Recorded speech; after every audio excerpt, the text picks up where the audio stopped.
Assalamualaikum warahmatullahi wabarakatuh.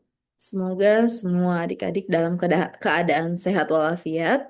Untuk perkuliahan hari kedua, saya akan memberikan dalam bentuk rekaman video penjelasan untuk materi panduan pelaksanaan di tempat kerja. Nah, panduan pelaksanaan SMK 3 di tempat kerja ini berdasarkan PP nomor 50 tahun 2012. Seperti yang kita pelajari kemarin, bahwa dalam SMK 3 terdapat 5 prinsip dasar yang harus dipenuhi. Nah, 5 prinsip ini yang kemudian di breakdown menjadi 12 elemen, dan dari 12 elemen ini di breakdown jadi 166 kriteria untuk tingkat lanjutan dari penerapan SMK 3. Nah, kita akan membahas satu persatu secara ringkas karena sebenarnya besok di hari Rabu kalian akan menjelaskan versi kalian dari bahan bacaan yang sudah kalian baca, karena setiap kelompok akan mendapatkan satu prinsip yang harus dijelaskan beserta beberapa elemen. Yang pertama, kita akan fokus ke penetapan kebijakan K3. Jadi apa isinya ini penetapan kebijakan K3? Dia fokus ke kepatuhan regulasi. Jadi ini kayak aturan tertingginya di perusahaan itu. Dari PP nomor 50, dia terapkan SMK 3 di perusahaannya, dan dia kemudian bikin kebijakan sendiri sesuai dengan kebutuhan perusahaan. Tapi kebijakan yang dibuat di perusahaan, segala regulasinya harus terintegrasi dengan SMK 3. Nah, ini adalah salah satu contoh kebijakan di perusahaan. Dia kebijakan mutu, K3, dan lingkungan. Kenapa kemudian dia terintegrasi? Karena dia menerapkan sistem secara bersama-sama dari ISO dan juga SMK 3 dari Permenaker.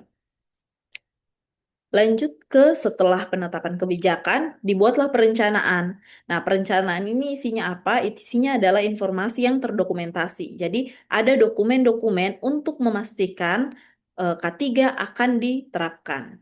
Kemudian, yang paling utama juga dan yang paling penting dalam perencanaan K3 adalah adanya dokumen hierarchy atau Hazard Identification, Risk Assessment, dan Risk Control.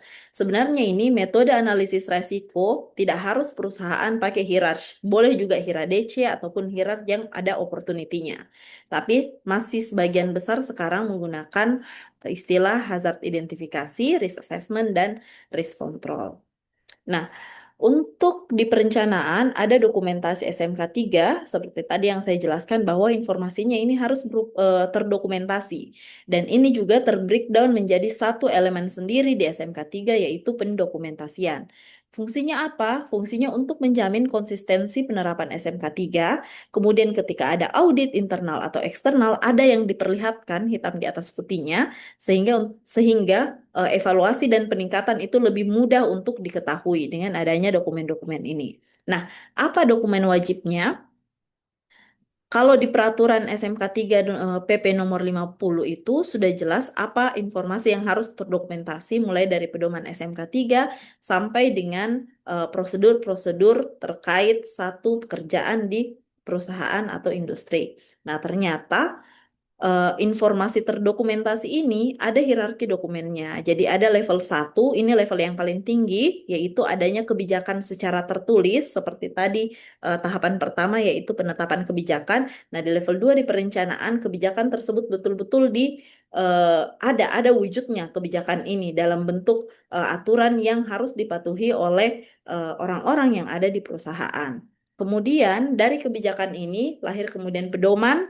Pedoman lahirlah SOP.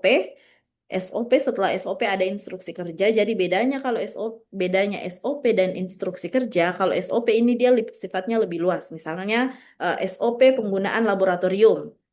Tapi kalau instruksi kerja dia fokus ke satu pekerjaan dan kita harus ikuti step-stepnya. Contohnya instruksi kerja penggunaan APAR. Jadi kalau di SOP tadi, oh dia langsung ke SOP penggunaan lab begini, begini, begini. Nah, di lab ini ada APAR, ada instruksi kerja penggunaan APAR. Kemudian level 4 ada formulir dan rekaman K3. Ini adalah bukti pelaksanaan, biasanya dalam bentuk inspeksi. Ketika melakukan inspeksi, ada form checklistnya. Nah, ini masuk ke level 4. Kemudian yang kedua, selain informasi terdokumentasi, ada juga dokumen hierarchy. Jadi hierarchy ini bukan kepanjangan, singkatan atau akronim dari hazard identification atau identifikasi bahaya, kemudian ada risk assessment atau penilaian resiko, dan ada risk control atau pengendalian resiko. Oke, nah kita masuk ke contoh perencanaan K3 dalam hal ini penyusunan dokumen hierarki. Nah, dalam hierarki penilaian resiko itu didefinisikan sebagai hasil kali atau hasil cross step dari frekuensi. Jadi seberapa sering hal itu terjadi, kemudian eh, oke. Nah, seberapa sering hal itu terjadi dan kemudian bagaimana dampaknya. Jadi hasil kali antara frekuensi dan konsekuensi atau severity. Nah, ini adalah tabel acuan untuk menyusun penilaian resiko. Jadi, yang tabel 1 ini fokus ke peluang atau kemungkinan atau seberapa sering hal itu terjadi. Kalau misalnya kita identifikasi, oh eh, salah satu bahaya misalnya di pabrik semen adalah terhirup debu silika. Nah, seberapa sering itu terjadi? Kita yang kemudian menilai. Tapi penyusunan hierarki ini bukan hanya orang K3 sebenarnya. Ini diperlukan juga orang-orang yang bekerja di bidang itu. Jadi harus ada buruh yang pekerja semennya untuk menilai apakah em, perencanaan kita, eh, pengira-ngiraan kita itu sudah tepat. Apakah apa yang kita prediksi itu sudah tepat? Karena mungkin orang ketiga tidak tahu seberapa sering itu terjadi. Yang tahu seberapa sering mereka terpapar debu ya pekerjanya, buruh buruh yang kerja di pembuatan semen ini atau buruh yang kerja di pembuatan batu bata kalau pekerjanya batu bata. Oke, kemudian dikasihlah, oh ternyata dia almost certain pasti terjadi karena kalau di pekerjaan batu bata ataupun semen pasti ada debu yang membahayakan kesehatan pekerja. Maka kita pilih A. Kemudian yang kedua tabel 2 yaitu akibat atau keparahan. Nah, kalau misalnya kita pekerjanya kena debu, apakah dia mengalami yang pertama tidak signifikan, minor, sedang, mayor atau katastrofi? Nah, di sini adalah penjelasannya. Sebentar ya. Oke, nah kalau akibat ini, kalau misalnya ternyata, oh kalau pekerja kena debu, tapi kemungkinan debu itu masuk di matanya atau pernafasannya, nah eh, dia moderate, sedang, dia perlu perawatan medis, tapi hanya untuk sementara waktu, maka dipilihlah 3. Nah, penilaian ini yang kemudian di cross step atau dikali silangkan.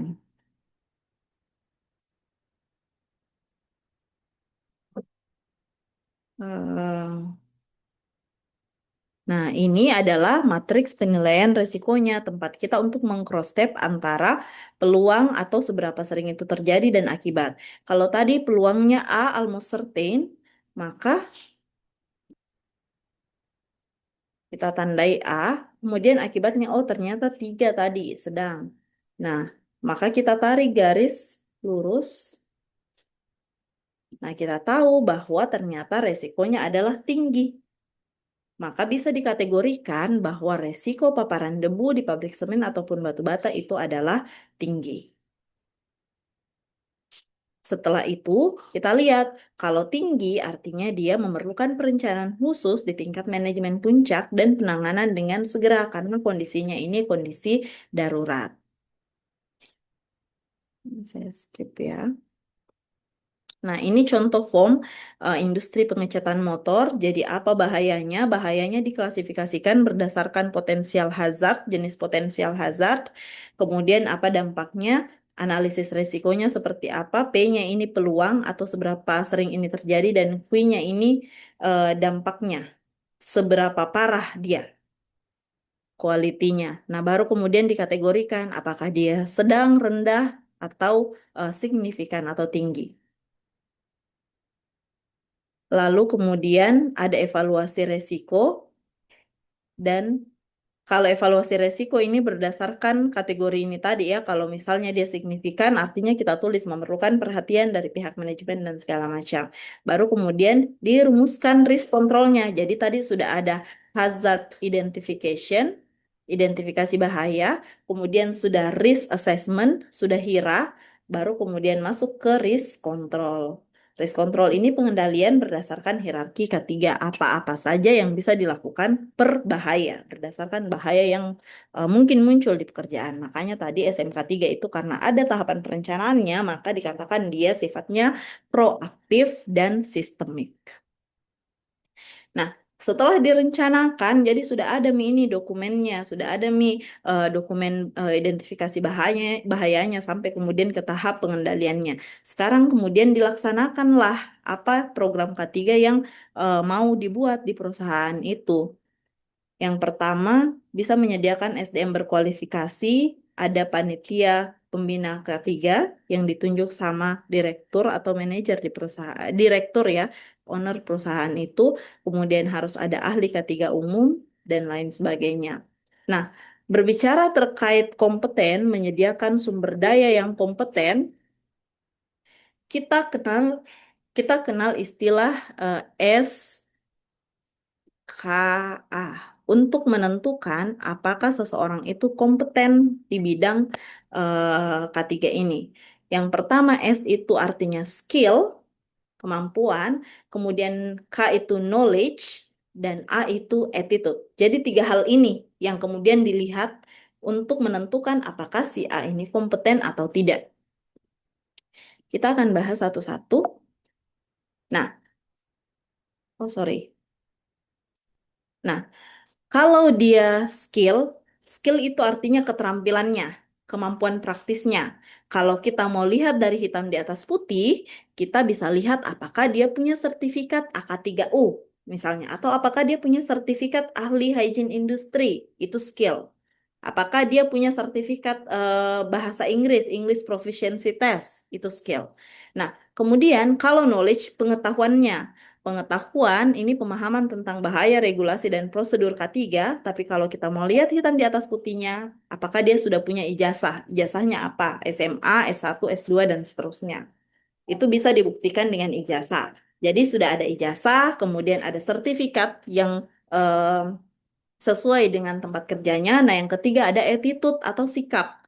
Kalau dalam hal ini sikapnya itu dilihat dari kepedulian dan komitmen terhadap budaya K3 di tempat kerja. Apakah dia aware dan apakah dia komit untuk menerapkan K3 di tempat kerja.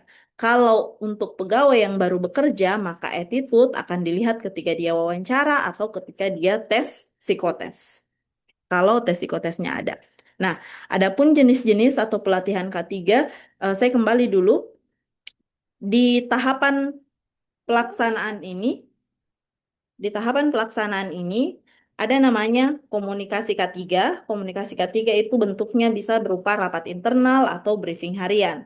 Jadi kalau pekerja, terutama yang kerja di perusahaan atau industri, biasanya akan ada kegiatan di pagi hari setelah apel, biasa mereka melakukan safety talk atau safety morning talk. Jadi di pagi hari setelah apel mereka membicarakan apa-apa saja kegiatan yang bisa menjamin safety atau keselamatannya dia. Nah, kemudian ada juga toolbox meeting. Toolbox meeting ini lebih fokus ke misalnya, oke, hari ini kita akan kerja di bagian plumbing. Nah, plumbing itu bahayanya yang mungkin terjadi ini. Jadi pekerja harus begini, begini, begini. Nah, itu toolbox meeting. Dia fokusnya ke pekerjaan secara detail. Kalau safety morning talk, dia lebih umum yang dia sampaikan. Intinya mengingatkan pekerja bahwa untuk menjaga keselamatan dan kesehatannya ketika bekerja.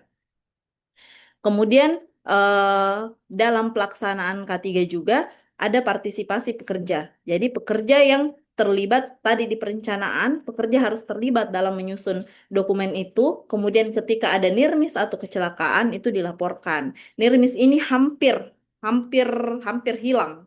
Jadi hampir terjadi. Misalnya contoh nirmis, lantai licin, pekerja terpeleset tapi untungnya tidak jatuh, itu nirmis. Hampir celaka. Tapi kegiatan nirmis atau bukan kegiatan ya, kejadian nirmis itu harus dilaporkan. Kemudian ada konsultasi K3.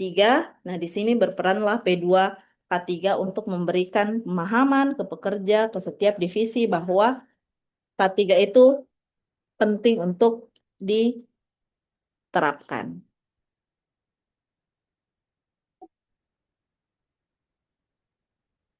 Oke. Nah, ini jenis-jenis pelatihan dalam K3, program-program K3 yang bisa dilakukan. Ada safety induction, ini orientasi K3 untuk karyawan baru. Kalau di universitas itu safety induction biasanya pengenalan terkait keselamatan kalau mereka berada di suatu gedung baru. Jadi, safety induction ini kalau untuk karyawan atau pekerja mereka wajib dapat safety induction dan itu diatur dalam undang-undang. Yang kedua ada pelatihan tanggap darurat, pelatihan penggunaan APD yang benar, dan pelatihan-pelatihan spesifik. Misalnya kalau untuk supir forklift dikasih pelatihan forklift. Pelatihan untuk operasi forklift itu sendiri. Nah, yang kedua yaitu tadi pelaksanaannya yang pertama dia fokus menyediakan SDM berkualifikasi. Yang kedua, selain menyediakan SDM berkualifikasi dan juga melaksanakan program-program K3 yang dibutuhkan di perusahaan, juga dibutuhkan penyediaan sarana dan prasarana. Jadi tidak hanya sekedar misalnya pelatihan saja, tetapi juga harus tersedia sarprasnya. Contoh, harus ada APAR di setiap lantai, harus ada kotak P3K yang isinya sesuai standar, dan paling wajib adalah harus ada APD. Dan aparnya kemudian ini akan dinilai di tahapan atau prinsip ketiga. Nah, ini adalah potensi keadaan darurat, makanya setiap perusahaan pasti melakukan prosedur tanggap darurat. Salah satu yang paling sering disosialisasikan atau disimulasikan adalah ketika kebakaran terjadi. Makanya simulasi wajib 1 kali per tahun itu adalah fire drill atau latihan kebakaran. Kemudian ada juga latihan evakuasi kalau misalnya bencana alam terjadi.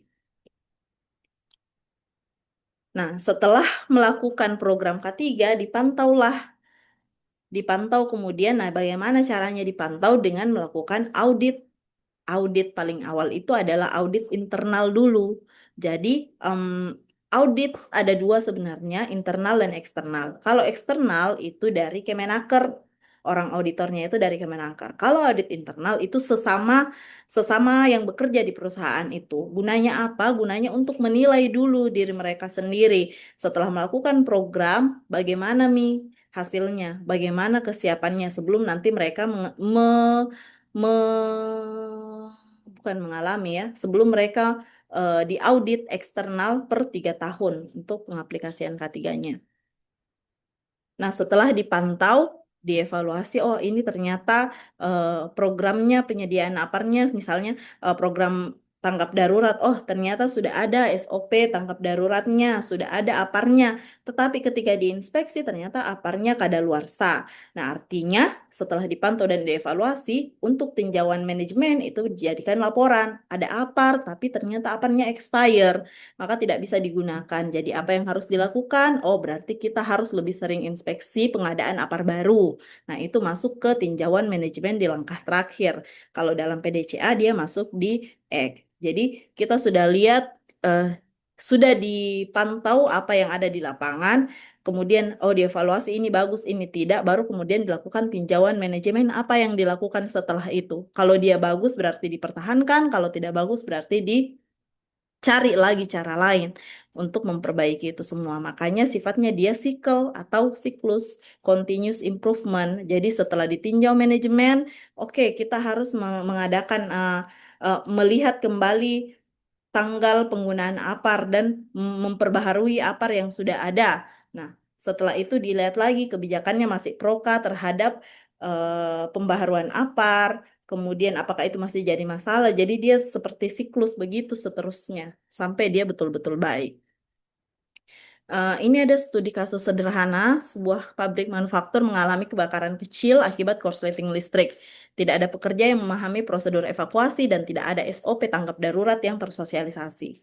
Nah, artinya kalau dari kasus kecil ini kita bisa lihat bahwa masalahnya adalah ada korsleting listrik, kemudian ada prosedur, di sini tidak ada SOP tanggap darurat, dan pekerjanya juga tidak tersosialisasikan dengan dokumentasi prosedur evakuasi. Maka yang bisa dilakukan adalah pertama ya harus susun SOP-nya dulu, kemudian pelatihan rutin yang wajib sekali setahun harus dilakukan, dibentuk tim tanggap darurat dan sosialisasikan tim tanggap darurat mensosialisasikan secara aktif prosedur K3 ketika tanggap darurat terjadi ke seluruh pekerja.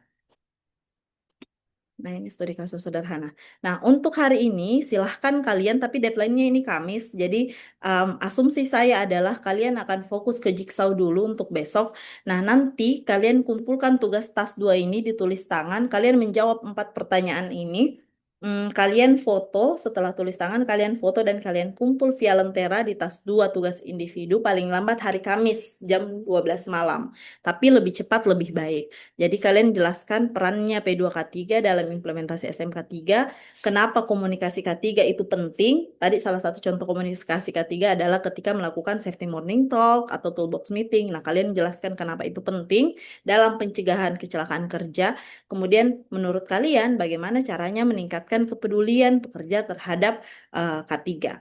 Dan yang terakhir, kalian bikin Hiraj dengan 4 potensi bahayanya. Formnya bisa kalian ikuti tadi contoh Hiraj, tapi kalian bikin 4 potensi bahaya. Jadi kalian pilih dulu industri apa yang mau kalian analisis Hirajnya. Setelah kalian tahu industrinya apa, misalnya industri sepatu, cari tahu tahapannya apa untuk kalian tentukan apa yang mungkin menjadi bahaya di industri sepatu itu. Ini tugasnya individu ya masing-masing. Nah, selain tugas, kalian juga mengerjakan kuis. Kuis 2 panduan pelaksanaan SMK 3. Kuisnya dimulai dari jam 12 per hari ini. Jadi setelah kalian expo Semhas PBL, kalian boleh mengerjakannya sampai jam 12 malam. Jadi kalau kuis deadline-nya hari ini, kalau tugas nanti deadline-nya Kamis. Kita akan ketemu lagi besok di hari Rabu jam 9 pagi untuk jigsaw. Jadi pastikan setiap kelompok sudah mengirimkan PPT Jigsaw-nya di Lentera untuk dipresentasikan besok jam 9. Saya akan menunggu informasi kelas dari Ketinya. Baik adik-adik, sekian untuk hari ini. Semoga bermanfaat. Mohon maaf karena akhirnya perkuliahan hari ini dilakukan dalam bentuk rekaman Zoom meeting, tapi semoga tidak mengubah esensinya. Saya tutup. Wabillahi taufiq wal hidayah. Assalamualaikum warahmatullahi wabarakatuh.